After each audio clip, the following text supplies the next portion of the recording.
Look like both fights are on, just ready to go. Um, Quran, we got to wait a little bit because it's a purse bid. So I don't even know what anybody's bidding and who's bidding. Oh, um, I guess I'll find out February the 4th. As far as Julian and Tellez is going, I'm just waiting to get the VADA papers so we could get cooking. Mm. So talk to me. I mean, obviously, like, why are you waiting for the VADA papers? Because I haven't got them yet. Oh, okay. Because obviously, once you receive those papers, is when you start training camp, No, we already started, right? Because the but fight's real soon. the fight's February 1st. But you know, uh, I didn't complain about no money, but I definitely got to get VADA. So I'm just waiting for that right now. And then, I mean, fight was kind of late notice, so but hopefully we'll get the papers this week, sign the whereabout forms, and get everything going. It's on a big card. Um, Hmm. what do you think? How is J Rock doing now? Yeah, at this moment in time, how's he doing right now in this moment in time of his career? I mean, Oh, he's good. We started training already. so what do you think about Tellez? He's good. He's real good. Only got He nine actually fights. reminds me. He actually reminds me of a younger version of Julian. Hmm. They're kind of similar, but he's a good fighter. I mean, listen, man, I know what this is. He's a young fighter. He's trying to build himself up. So he's looking for an established name, an ex-world champion, a guy that he thinks is a little past his prime to kind of feast on. This is how boxing works. I've been here before. I don't, I don't, I'm not a person that's delusion. I keep it real with my fighters. I let them know what it is. Julian know what it is. He know that they trying to use him for his name. He understands what this is. He understands that it'll give this guy a little bit more credibility if he could be the ex-world champion. So it's part of the game.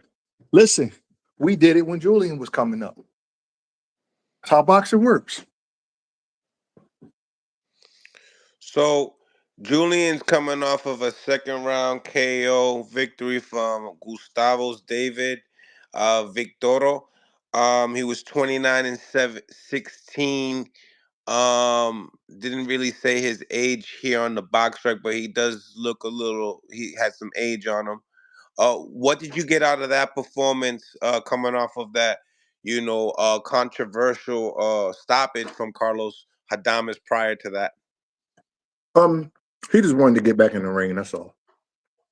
Nothing really. I mean, every time you get in the ring, it's an experience, and it's you're exercising your craft. But he just wanted to get back in the ring and get a little active. That's all it was. Tell me, obviously, what kind of a fight do you think this is for Julian Williams? Um, what do you mean at this stage of his career? I mean that and the actual match, stylistic or matchup itself. Well, I think the fight's going to be a war. To be honest Kid's with young. you, yeah, I think it's going to be a war. Mm, you know, both of them have offensive-minded, violent kind of attitudes. Both of them sharp. Both of them can box, but they like to mix it up a little bit.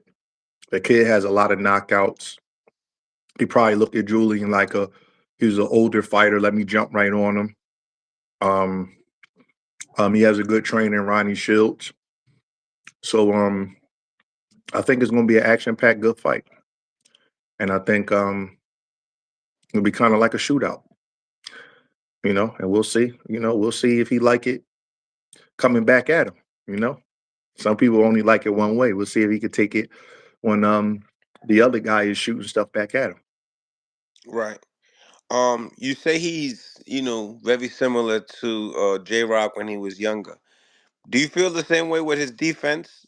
Because obviously he's still got nine fights. I mean, his amateur career, I'm pretty sure it's way better than what it shows on BoxRec. He's a Cuban.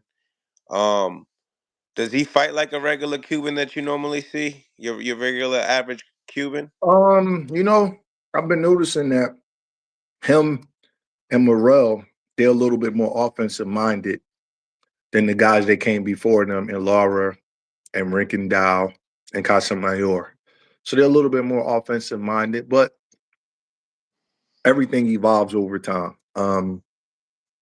So I mean, we'll see. You know, I seen him fight like two or three times. He's similar to height in Julian. He's a sharp puncher. He's pretty good. You know, I don't look at him like he's maybe like I don't think he's as good as Morel. You know, I don't think he's that good, but he is a good fighter. Um, do you feel like this fight goes the distance? I don't know. I don't know, but I do think it's going to be a violent fight where a lot of sharp punches are landed, and we'll just see. You know, man, I've been doing this so long. I don't get too high. I don't get too low. It's just a fight. You know what I mean? A lot of these guys, you know, they're in favorable positions because people put them in favorable positions. And I think this guy's a solid fighter, but I don't look at it as the end of the world. Like, oh my God, they're feeding my guy to a young Mike Tyson. You know what I mean? Or a young Roy Jones. He's not that good. He's just a good fighter. So we're gonna find out come March 1st. I don't, you know, take a lot to, you know, I'm not walking around on eggshells like, oh my God, he got to fight Tellez. You know, he's a man, right? You know, he won't be the best fighter Julian ever fought. That was Julian will my be the next one. Julian will be the best fighter that he ever fought. So sometimes it's about perspective. We're gonna find out on March 1st. In today's online press conference that they had, well, online face off, whatever you want to call it, they talked about the experience level, and J Rock said that that could be kind of overrated at times. When he says that with this particular fighter, what do you get out of that as a coach? I don't know. I didn't hear the press conference. I didn't even know a press conference was going on. Man, I'm such in my I'm like 10 toes down, man. All I do is train my fighters. I don't even know a press. I'm waiting for the emails or the phone calls about the VADA. Nobody even told me it was a press conference. I wasn't even invited. That's the honest to God truth. I swear to God, I didn't know a press conference was happening today. No, I hear you on that because I didn't get the email myself.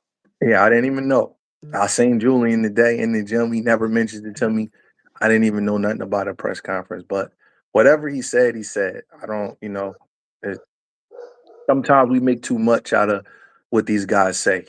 Hmm. You know what I mean? That's the honest to God truth. Sometimes we overdo it and everybody start, oh my God, you said this. What else would he, you know, whatever. Uh Experience does matter, but it depends. Like sometimes the guy that's experienced can have wear and tear on him. Sometimes the guy's experience is a little bit older. And I mean, I don't think he would be picking Julian to fight him if Julian was 24 like him, right? Hmm. You don't see him picking Lubin. You don't see him picking Jesus Ramos. You know, you know what he's doing, right? Let's not be stupid. Former We know champion. a little bit older, and his mind probably a little bit past it.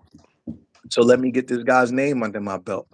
So in this case, the reason why Julian is getting the fight is because of his experience. But it's up to him to fight like a guy that is experienced and exercises experience and execute and draw from some of the things that he's seen in the ring. Sometimes it works for you and sometimes it works against you. It depends on who you are. We talked about you know Erie, what's his name, Tellez, and you've said that he's been wanting this fight for quite some time, and knowing that, how long have you been keeping an eye on him and stuff like that? What kind of fighter do you think he is? Because like they say, you're as good as what your opponent shows you, right? And he hasn't really been in there with anybody, so he's really showing like an offensive view, like just like with David Morrell. We don't really know what these guys have defensively because there's nobody there in front of them. Do you feel like this might be the best Tellez that we ever seen? Probably because for some reason, the guys always show up their best for Julian, man. I didn't seen guys on video, Adamas looked good, yeah. He did look good and they against don't. Julian. Adamas was okay. I think Adamas is a little bit overrated, to be honest with you. I think he was okay. If he was the killer that he planned out to be, that fight wouldn't have looked like that. But Jamal Charlo was, man, he was remarkable against Julian. You know what I mean? Like you see him on tape, you're like, okay, he's pretty good. And the night we fought him, he was remarkable. And same thing with Rodriguez. no Jason Rosario. My bad, Rosario. That's what I meant. Yeah. He had the best night of his life versus Julian too. So um I think Ronnie Shields has a lot of respect for Julian. And I think that because Julian didn't lay down for Adames, um, they're gonna take this fight serious. But I'm expecting the best. He's a 24-year-old kid. He's gonna be there trying to knock Julian's head off. And we're just gonna find out, man. You know what I mean? It's just a fight. Like I said, he's a solid fighter. I think he's very good, but I don't look at him like he's like the end of the world, or I don't look at him like Bam Rodriguez, like one of them young up and coming, just remarkably talented guys. He's athletic, he can punch, he's good. But we'll find out come March the 1st.